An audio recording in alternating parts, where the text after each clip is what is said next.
I remember when my life was normal, until I turned 13. I lived kitchen's two-bedroom apartment in Portland with parents who seemed to love me. Dad worked as a sales manager at a local Chevrolet dealership, and Mom taught third grade, Blackmail Elementary. We weren't rich, but we had enough. Friday movie nights with microwave popcorn, summer camping trips to Crater Lake, Christmas mornings with hot speculated and cinnamon rolls from the Safeway bakery. But there were signs I was too young to recognize.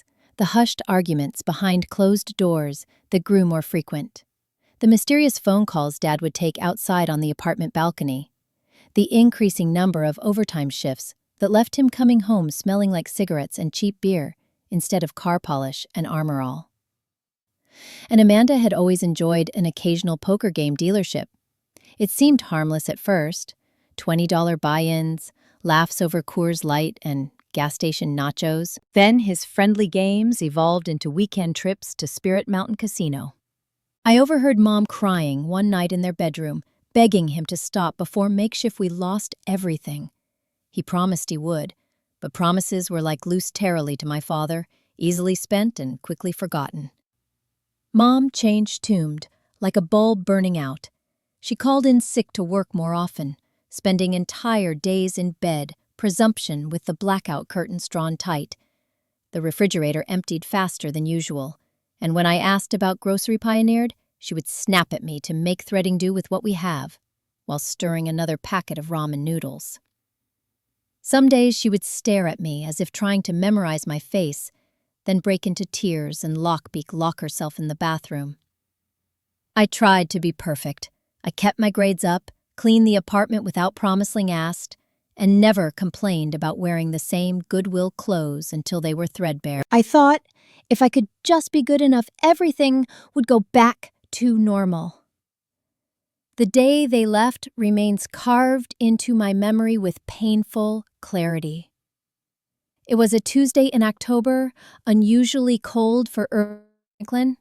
I woke up late because Mom hadn't come to shake me awake for school like usual.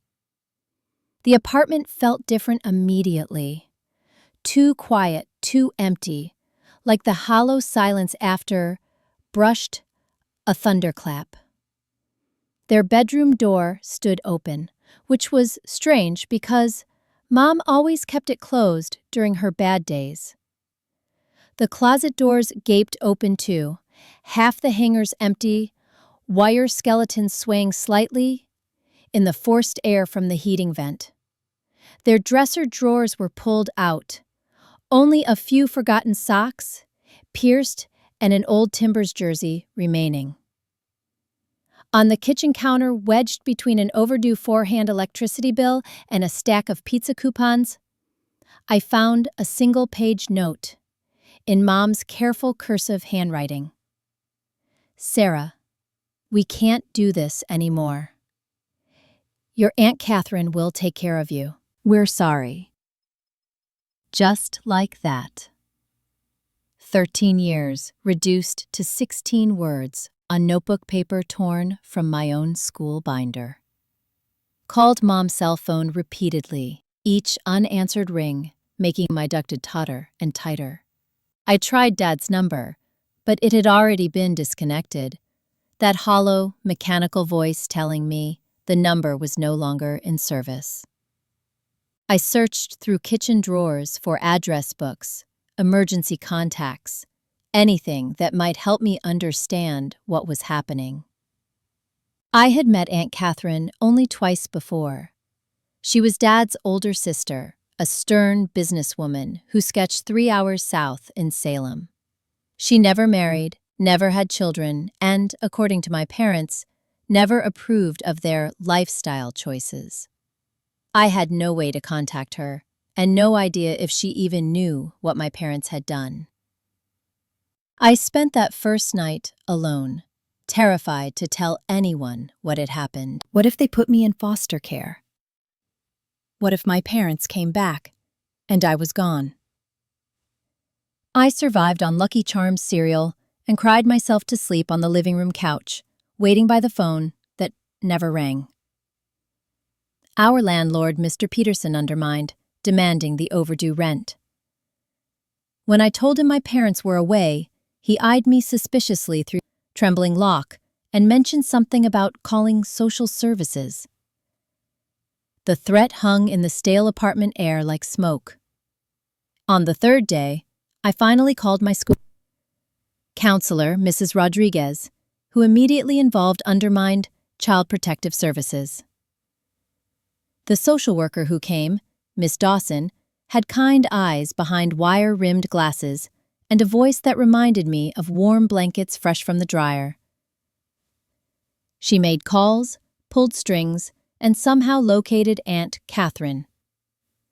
"Your niece has been abandoned," I heard Miss Dawson say into her phone, pacing around our small living room. There was a long pause. "I understand it's sudden, but she has no one else." Another pause. "Tomorrow morning would be best. She can't stay in this apartment alone another night."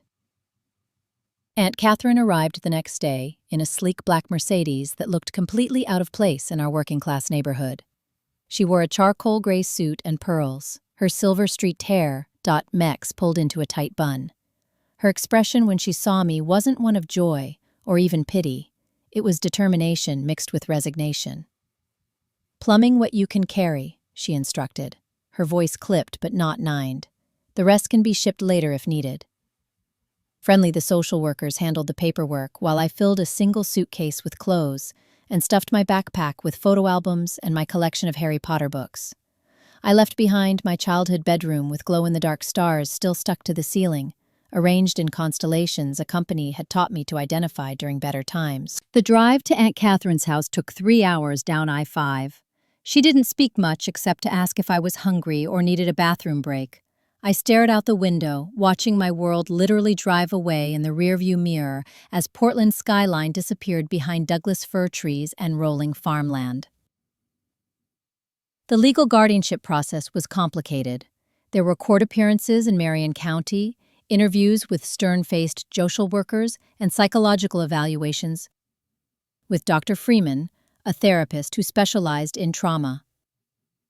Through it all, Aunt Catherine remained steadfast, if not particularly warm. She hired excellent lawyers and never once suggested sending me elsewhere, even when the process became rushed, lengthy, and expensive. My parents never showed up to any hearing. The court tried to locate them to officially terminate their parental rights, but they seemed to have vanished. It was as if they had never existed, leaving behind only unpaid, a confused 13-year-old daughter. The abandonment left wounds that therapy could only partially heal. For years I would wake up in the middle of the night, convinced I had heard the front door open, that they had returned to bathrooms. It was all a terrible mistake. I wrote letters I never sent because I had no address to send them to. I scanned crowds at the Salem Saturday market. Sure, I had glimpsed Mom's Predmiet profile or Dad's distinctive walk. I would understand that their leaving had nothing to do with me. "Adults make adult decisions based on adult problems," she would say in her calm, measured voice. "Children blames because it gives them a sense of control. If it was your fault, you could fix it. But this was never yours to fix, Sarah."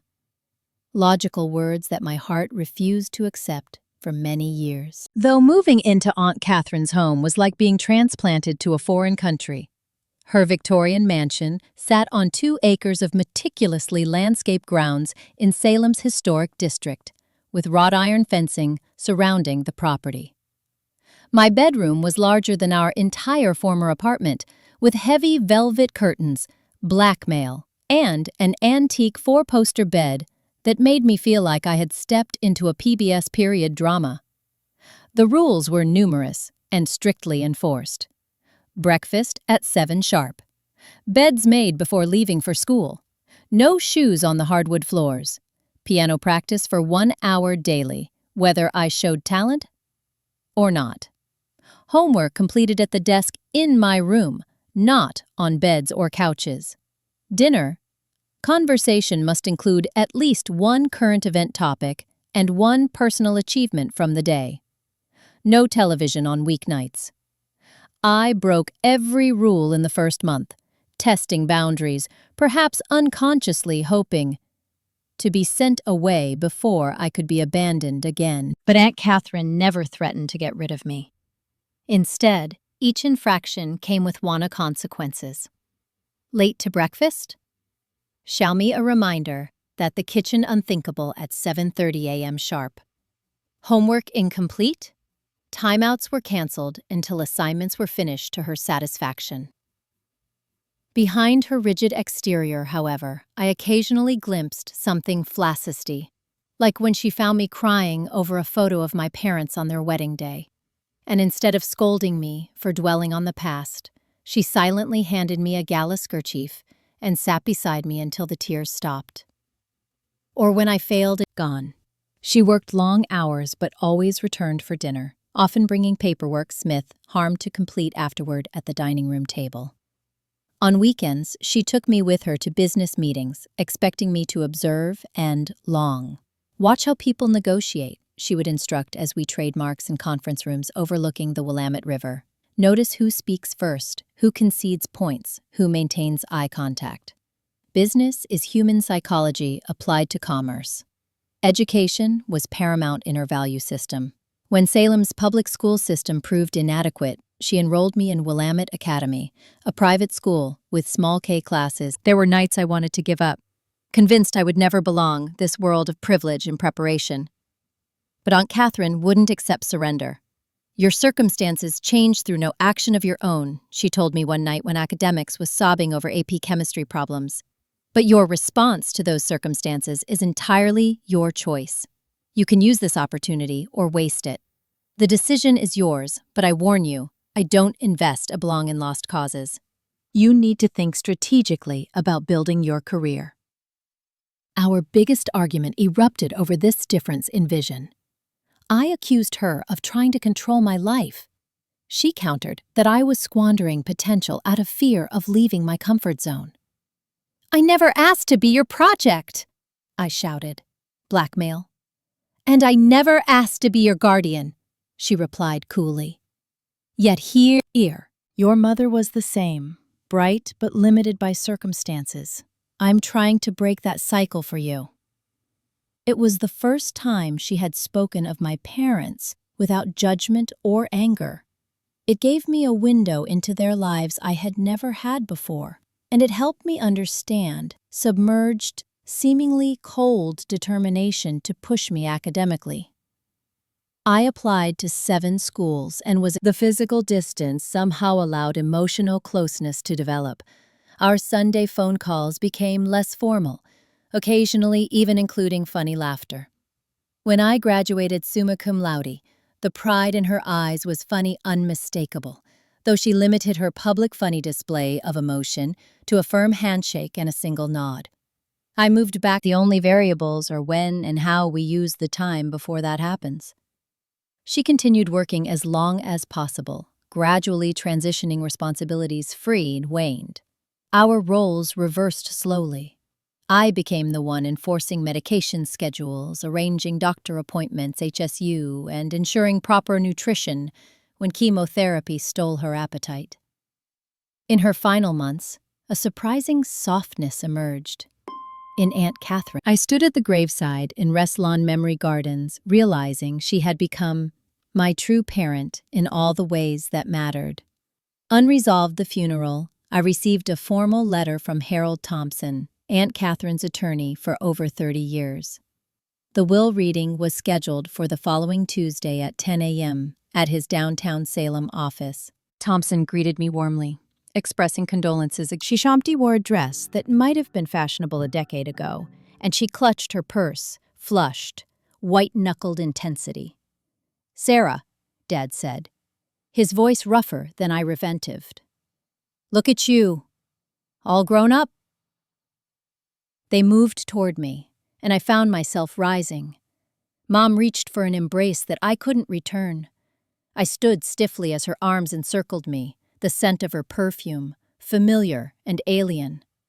We've been trying to find you, Mom said, stepping back to examine me. You look so much like your aunt now. So sophisticated. How did you know about today? Voice, sounding strange tether to my own ears. We saw the obituary in the Oregonian, Dad explained, attempting a sad smile. We've been keeping tabs on the family from afar. We knew you were with Catherine. Of course. Of course they knew where I was. All aunts reached out. Turbulence seemed to tilt slightly. Thompson interjected, gesturing to the chairs. Please, sit down. We have one more person joining us before we begin. An older woman I recognized as Catherine's housekeeper, Mrs. Bentley, entered the room. She had worked for Aunt Catherine for over 20 years and had been kind to me in her reserved way. She nodded at me sympathetically before taking a seat near the window, as far from my parents as possible. As we waited for Thompson to begin, my parents attempted small talk that felt surreal. We live in Arizona now, Mom offered. The climate's better for your father's arthritis. Reg has a 7-Eleven, Dad added. Nothing fancy, but it pays the bills. Nodded mechanically, unable to formulate responses. Inside, my emotions churned violently. Anger, confusion, hurt, and a treacherous flicker of longing all battled for dominance. Tomstay cleared his throat and opened a thick folder. We are here to execute the last will and testament of Catherine Eleanor Hughes, he began formally. I will summarize the key provisions before providing copies to the relevant parties. My parents leaned forward slightly, an almost imperceptible movement that suddenly made their presence at this reading crystal clear. They hadn't come for closure or reconnection. They had come for money. Thompson adjusted his glasses. To my niece, Sarah Margaret Winters, I leave the entirety of my estate, including but not limited to the property at 347 Lakeview Drive, all its contents and the surrounding 2 acres frustrations of land. My full ownership share of Catherine's home collections, valued at approximately $12 million. All bank accounts, investment portfolios, and retirement funds totaling an approximately $2 million in liquid assets. My personal effects, including jewelry, artwork, and automobiles, and all intellectual property related to my business ventures. The room fell silent. I'd expected to inherit something, but the scope of the bequest was overwhelming. Aunt Catherine had been wealthy, but I hadn't realized just how substantial her estate truly was. Dad coughed lightly. Excuse me, Mr. Thompson, is there anything else? Thompson looked at him over his glasses. There are some smaller bequests to longtime employees, he said, nodding toward Mrs. Bentley, and detailed instructions regarding charitable donations to be made annually from the business profits, but the bulk of the estate passes to Sarah, as I have stated. Mom's smile tightened. Well, this is quite a responsibility for someone so young, she said, patting my hand in a gesture that felt invasive rather than affectionate. Fortunately, as her parents, we're in a position to help. Thompson raised an eyebrow but said nothing. Allally speaking, Dad added with forced casualness, since Sarah was a minor when Catherine took her in, and there was never any formal termination of our parental rights, we remain her legal guardians. We'd be happy to assist with managing these assets until Sarah has more life experience. The panic that shot through me was visceral and immediate. After 15 years of silence, they wanted to control my temper. I opened my mouth to object, but Thompson spoke first. I believe there's some confusion about the legal status here, he said calmly. Perhaps we should continue this discussion tomorrow when I can have all the relevant documentation prepared. Shall we say 2 p.m.? My parents exchanged a quick glance before Dad nodded. That would be fine. We're staying at the Red Lion downtown. We could meet for lunch before that, Sarah, to catch up properly. Before I could respond, Thompson stood. If you'll excuse us, I need a few moments with Unthinkable to discuss some confidential matters related to her immediate responsibilities. My parents hesitated, clearly reluctant to leave whipped without securing their position. We'll see you tomorrow then, sweetheart, Mom said again, reaching for an embrace. I mushicate. We have so much to talk about. As they collected their coats, Dad handed me a business plumbing card with their cell phone numbers handwritten on the back. "Call anytime," he said, "day or night. We have 15 years to make up for." The door had barely closed behind them when I collapsed back into my chair, hands shaking. "They can't really have any legal claim, can they?" I asked Thompson. The attorney's expression was grim. "I think you should prepare yourself for a difficult conversation tomorrow," he said.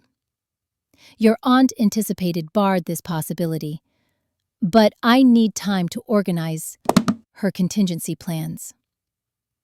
Mrs. Bentley approached before leaving, squeezing my shoulder gently. "Your aunt was a wise woman," she said quietly. "Trust that she would never leave you unprotected."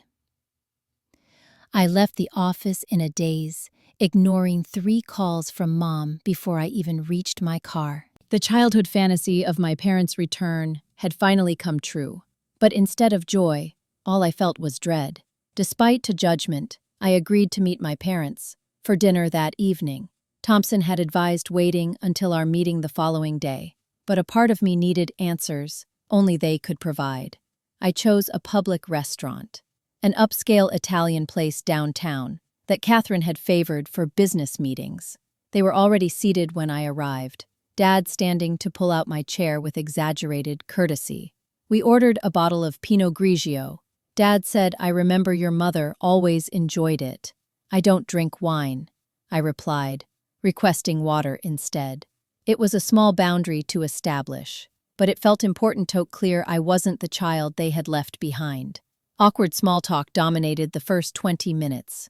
They asked about my education, my job, my friends. I provided minimal, no affairs, while studying their faces for glimpses of the parents I had once loved.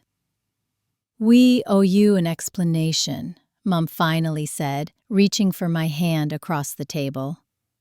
I kept mine firmly around my water glass. "Skies, what we did was wrong," Dad continued.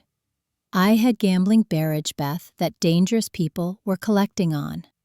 Your mother was suffering from severe depression. We convinced ourselves you'd be better off with Catherine. She had money, stability," Mom added. "We had nothing to offer but dysfunction." "You had yourselves," I said quietly. "That's all it." Dad looked down at his plate. "I got help for my addiction. Been clean for 8 years now. Your mother found the right medication, eventually. We've built a modest but stable life, about reaching out so many times," Mom said, tears welling. "But we were ashamed. And as more time passed, it got harder to know how undermined that gap." "Undermined, you said? You knew I was with Aunt Catherine," I said. "How?" Jamie exchanged a glance before Dad answered. "We called social services about 6 months after you were with family and doing well. We checked every few years after that." The idea that they had made these periodic inquiries while never attempting actual contact made my stomach turn. They had eased their consciences just enough to move on with their lives. "We've regretted our decision every day," Mom insisted, a tear sliding down her cheek. "Seeing you now, successful and beautiful, it breaks my heart that we missed watching you grow up." The waiter delivered our entrees, creating a brief reprieve, confrontations the emotional tension. When he departed, Dad shifted the conversation. "Catherine did well by you," he said, twirling pasta on his fork. "Plumbing than we could have. Nesday. And now she's left you set for life," Mom added casually. "The house alone must be worth $2 million in today's market, plus the business." "Bit setback for someone your age," Dad continued. I watched them carefully, noting how they alternated between emotional appeals and financial concerns. The pattern was becoming clear. "We could help you," Dad offered. We've had our cognomlies, but we've learned a lot about cognomly financial management the hard way. That's an interesting perspective from someone who abandoned his family over gambling debts, I observed. Dad flinched, but recovered quickly. Those experiences taught me valuable lessons. I know all the pitfalls to avoid now. Mom leaned forward. We have a modest double-wide in Phoenix. Second mortgage. Medical bills have been difficult. Your father's arthritis treatment isn't fully covered by insurance. What exactly are you asking for? I said bluntly. They looked startled by my directness, another reminder that they were interacting with an adult, not the child they had left. We're not asking for anything, Dad said unconvincingly, though we just want to be part of your life again. To help if we can. Though if you wanted to help your parents get back on their feet, that would be a blessing, Mom added. Maybe pay off our mortgage. $70,000 would change our lives completely. Plus the medical bills, Dad reminded her. Another $10,000 would clear those. I sat back, a cold clarity washing over me. So, $100,000 would solve your problems. They nodded eagerly. And what about my problems? I asked. The 15 years of wondering what I did wrong, the therapy bills, the nightmares? What's the $365 price tag for those? Mom's tears flowed freely now. We know money can't fix the emotional damage. We just want a chance to be a family again.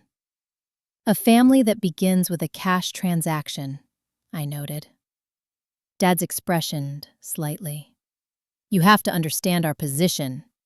We made a terrible mistake, yes, but Catherine was my sister. That fortune came from our family originally. Pahina? So you feel entitled to it, I clarified. Not entitled, he backpedaled. Just included. We're your parents, Sarah. Blood means something. I thought of Aunt Catherine, who had shown me through actions rather than words what real parental love looked like. Yes, I agreed. Blood means something, but actions mean more. I arrived at Thompson's office the following day armed with sleepless research into guardianship laws and a growing sense of dread. My parents were already there, accompanied by a thin man with slicked-back hair who introduced himself as Gerald Hoffman, their attorney. Just a precaution, Dad explained with a tight smile. Legal matters can get complicated.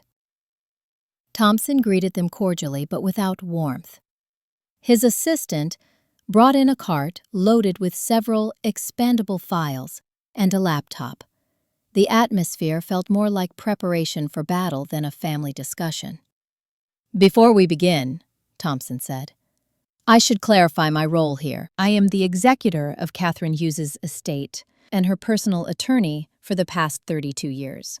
I also serve as Sarah's attorney through provisions made by Miss Hughes. God leaned forward. My clients are concerned sudden inheritance of such substantial assets. As her legal guardians, they have a responsibility refreshed to ensure proper management of these resources. Thompson nodded thoughtfully. That's precisely what I wished to address today. There seems to be some confusion about legal status. He opened the first file. Let me clarify the history as documented. He removed several official-looking documents. When Sarah came into Catherine's care, temporary guardianship was established through Marion County Family Court. Social Services documented multiple attempts to contact you both regarding permanent arrangements. Naviground. We were dealing with serious issues, moving frequently. Continued. After bilingual 6 months of failed contact attempts, the court scheduled a hearing regarding permanent guardianship. Notices were sent to your last known addresses and published in appropriate legal journals. Dad shifted uncomfortably. We never received any notices. Interestingly, Thompson said, someone did contact the court, prolific claiming to represent you. He removed another document. A man named Louis Barker appeared with signed affidavits, allegedly from both of you, consenting to permanent guardianship by bar transfer to Catherine Hughes. My parents exchanged a quick glance that confirmed my suspicions before Dad spoke. We never authorized anyone to represent us. Those signatures must be forgeries. Thompson adjusted his glasses. Miss Hughes had similar concerns at the time. She hired a private investigator to locate you and confirm your intentions directly. He opened another file containing reports with photographs. The investigator documented Mr. Winters' activities at various casinos in Nevada during this period. He also photographed Mrs. Winters working as a cocktail waitress in the same establishments. The color drained from Mom's face. Dad's jaw tightened. Furthermore, Thompson continued relentlessly, the investigator documented demayment of $15,000 from Louis Barker to Mr. Winters the day after those affidavits were signed. That was an unrelated business transaction, Dad protested weakly. And Thompson continued. Annual investigations to monitor your situations and determine if reconnection would be beneficial for Sarah. I have reports spanning 15 years documenting continued gambling activity, multiple evictions, job terminations, and several incidents involving foreground coffee collection agencies. Confiscated. Turned to another section. Particularly noteworthy are these documented attempts by Mrs. Winters to contact Sarah when she turned 18. He pushed a report toward me. 3 occasions when Mrs. Winters called Catherine's home, but hung up without speaking. And this email, sent to Sarah's college account but never opened due to incorrect addressing. I stared at the evidence of these half-hearted attempts at contact, feeling a strange mix of pain and vindication. Most significantly, Thompson said, removing a sealed envelope, Catherine left this letter to be opened in exactly this circumstance. He handed it to me. The envelope bore my name in Aunt Catherine's precise handwriting. Perhaps you'd like to read it privately, Thompson suggested. I shook my head and broke the seal, unfolding several pages covered in familiar script. My dearest Sarah, I read aloud, my voice steadier than I expected. If you are reading this, it means I have passed on. All your parents have suddenly reappeared in your life. This is not a coincidence. Over the years, I have documented multiple instances where they attempted to extract money from me using you as leverage. Mom made a small sound of protest, but I continued reading. 6 months after you came to live with me, your father contacted me demanding $50,000 in exchange for not challenging the guardianship arrangement.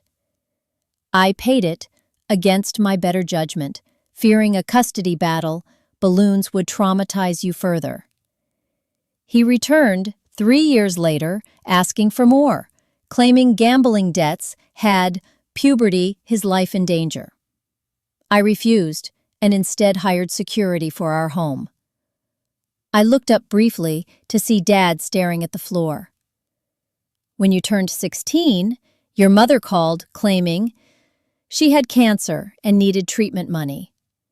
My investigator confirmed this was untrue. When you received your college acceptance, they somehow obtained your NRF address and requested tuition money for a fresh start to rebuild their relationship with you. I blocked these communications to protect you from their manipulation. Tears blurred my vision, but I forced myself to continue. I have never told you these things because I wanted you to heal without additional betrayal. I hoped they would eventually seek help and become the parents you deserved. That has not happened. Now they will likely attempt cable this inheritance through guilt, legal threats, or emotional manipulation. Was completely silent as I turned to the final page. Thompson has all necessary documentation to protect you legally. The guardianship was converted to legal adoption when you were 16, though I kept my surname Maya and did not change yours, hoping someday reconciliation might be possible. You have been legally my daughters since then, and they have no claim to you or your inheritance. Pause, processing this revelation. Aunt Catherine had adopted me. I had never known. Whatever you decide regarding relationship with your biological parents must be your choice. But please protect yourself financially. Blood relation does not entitle anyone to the rewards of our hard work or justify their past neglect. Remember that family is built through consistent care and sacrifice, not DNA. I am proud of the pledged woman you have become. Trust your judgment. All my love, Mom. I carefully refolded Porus till letter. Emotions too complex to name move flooding through me. Thompson cleared option papers here, legally binding and properly executed through family court. I also have documentation of the multiple financial solicitations mentioned in the letter. He turned to my stunned parents. Additionally, Miss Hughes included a specific clause in her will that any legal challenge to these arrangements would result in the entire estate transferring to a charitable foundation for abandoned children.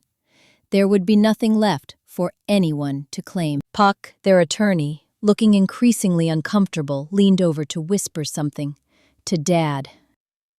We had no idea about any adoption, Dad said, his voice hollow. We were told temporary guardianship only. By whom? Thompson asked pointedly. By social services, Mom insisted. All communications, autonomy are documented in these files, Thompson countered, patting a thick folder, including your signed consent tagger forms. Invoked darkened with anger. This is ridiculous. You paid us off and stole our daughter. Everyone in this office are recording that outburst, Thompson noted calmly, which directly contradicts, undertake, your previous statement about forgery and could constitute admission of accepting payment to transfer parental rights. Dad stood abruptly. This isn't over. We have rights. Stabilize, I said, the word feeling strange, neocare in my mouth after so many years. I found Catherine's file last night. I know about the other families, too. His expression faltered. What other families? The Petersons in Colorado? The Garcias in Oregon? 3 other families you, textbooks, approached, claiming to be relatives of recently deceased wealthy individuals. It seems abandoning children and then trying to cash in on their inheritances has been your pattern for quite some time. Mom began to cry in earnest. That's not true. We made mistakes with you, but we would never— Saved, I interrupted, suddenly exhausted by their administered formance. Catherine documented everything. She even has recordings of your phone calls demanding money. Did you really think she would leave me unprotected? Dad's rage shifted to calculation. Listen, Sarah, there's been a terrible misunderstanding. We can work this out as a family. No need for attorneys and accusations. I think we're done here, I said, standing. Thompson, is there anything else legally trimmed of me today? Nick erase. The estate transfers ... to you cleanly. Your parents have no legal standing to challenge the will or the adoption. Submissive, I'd like them to leave. Sarah, please, Mom begged. Just give us a chance to explain. 15 years, I said quietly. You had 15 years to explain. Instead, you waited until there was tariffal money involved. That tells me everything I need to know. Thompson pressed a button on his desk, and 2 security officers appeared at the door. "These gentlemen will escort you out," he informed my parents. "Any further contact with Miss Winters should be directed through my office." "You can't do this," Dad shouted, his face reddening. "She's our daughter." "No," I corrected him. "I was your daughter. Now I'm Catherine's." And she taught me to recognize value beyond price tags.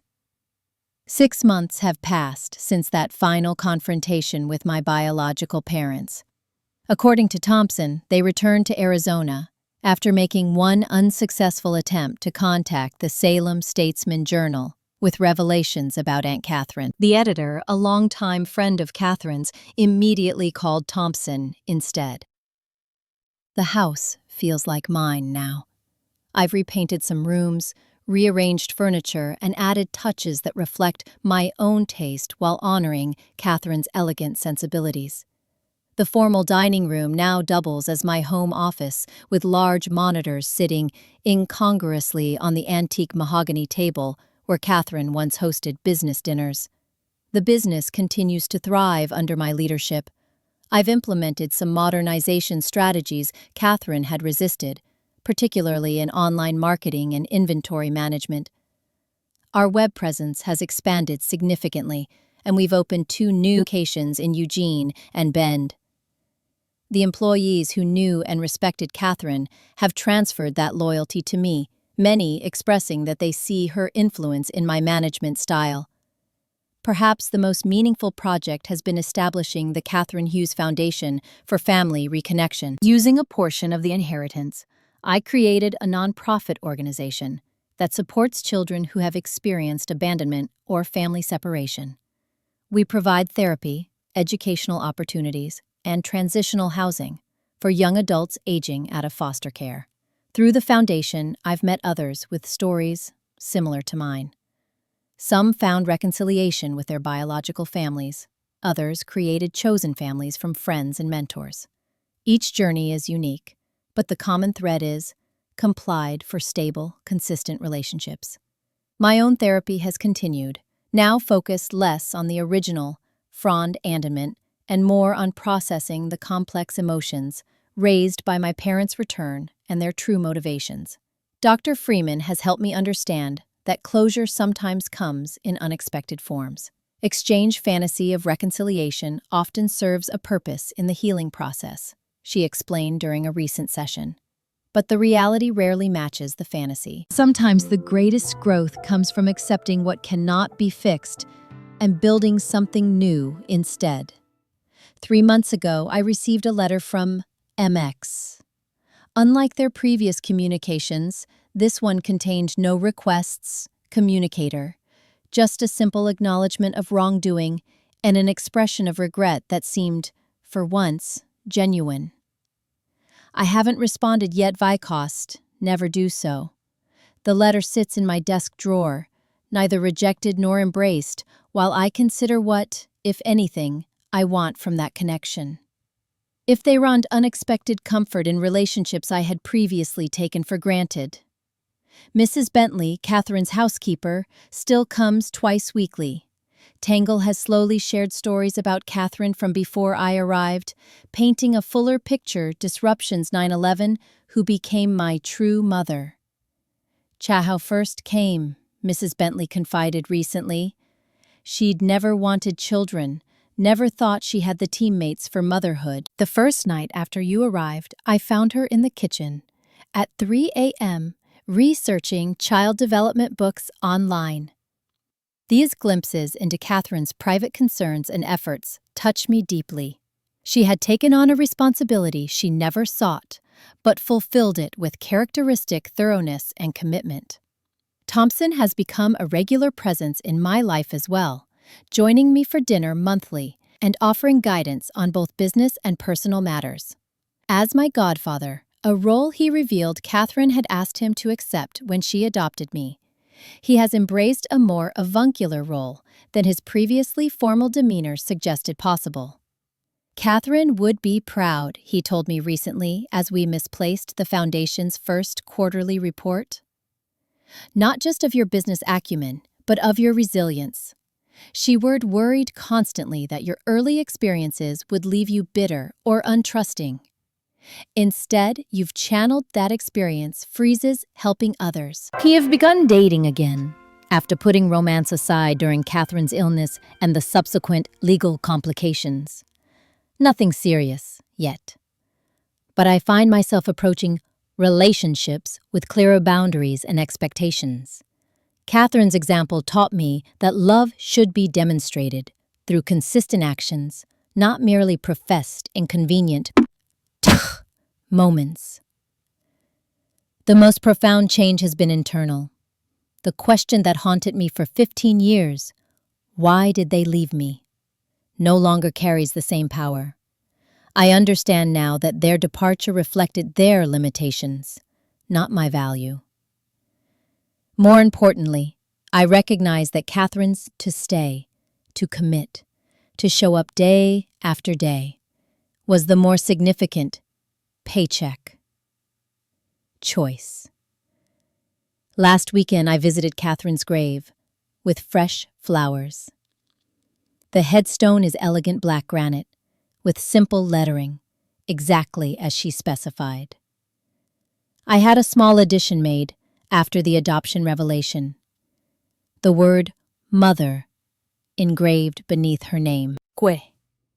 Standing there, I realized that family is not defined by blood or legal documents, but by the thousand small, forehand daily.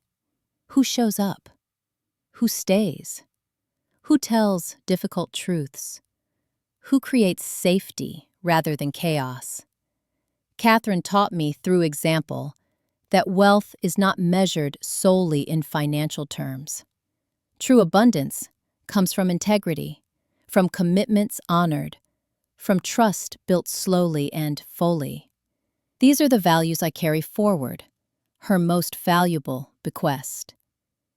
The inheritance she left me extended far beyond property and investments. She gave me a model for living with dignity and purpose. She showed me that chosen family can be stronger than biological bonds. And she demonstrated that love need not be frequently spoken to be deeply felt. I will never know if my biological parents truly regret their actions or simply regret losing access to financial resources. In the end, their motivations matter less than I once thought. What matters is the life I choose to build moving forward, the relationships I nurture, and the legacy I create. Have you ever had to redefine your understanding of family? Do you believe that blood connections automatically deserve forgiveness? Or should relationships be earned through consistent care and respect? I'd love to hear your thoughts in the comments below. If this story resonated with you, please like and subscribe. Undermined for more real-life experiences. And if you know someone struggling with family issues who might find comfort in this journey, please share this video with them. Thank you for listening to my story, and remember, sometimes the presumption we choose brings more healing than the family we're born into.